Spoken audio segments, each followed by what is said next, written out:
This is Dr. Sprawls again. I'm going to talk to you about patients in chemotherapy because you know everyone is different.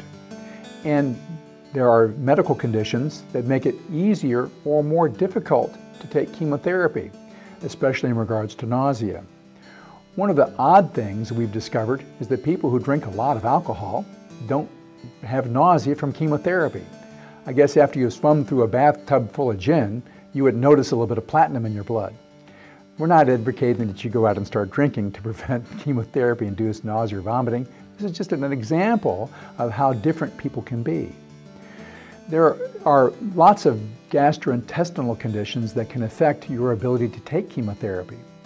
For example, if you're a person who has gastroesophageal reflux, we call it GERD or G-E-R-D, if you have gastritis, if you have a hiatal hernia, if you have duodenitis, if you have some kind of problem with your stomach, that makes you more susceptible to chemotherapy-induced nausea. We need to treat these conditions before you start. Individuals who have problems with slow transit constipation, they're at high risk for nausea, and we need to treat that with stool softeners and laxatives. It's easy to do if we know about the condition and prescribe for you medicines to remedy it. People who take opioids, they're much more at risk for getting nausea because most opioids are nauseating.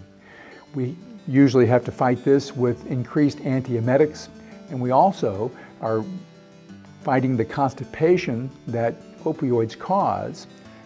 And if we know about your medication usage, we can prevent this as being a complication.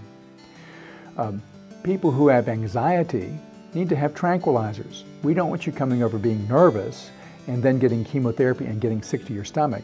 And we'll need to address this and prescribe tranquilizers so that you're not nervous when you come over and that your chemotherapy goes smooth and easy for you.